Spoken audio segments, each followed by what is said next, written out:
So basically, we are we are trying to put things in place. So we will be having this dedicated Mamlatdar to look after all these tenancy and mundkar matters. So now even there must be some shortages. After this transfer, we will be looking after the shortages which are there as far as Mamlatdars are concerned. So we will try to basically, at least I will be meeting CM and try to have an ad hoc promotion at least of some of the staff in the Mamlatdar office who can be entrusted the work as an ad hoc promotion to be entrusted the work of the Mamlatdars. Sir, सध्या कितल्यो अशो pending cases आहा कितें statistics?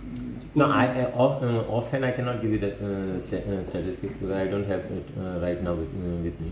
But be rest assured, as we had said from the time the day I took over, that within 6 months' time so the process basically has started.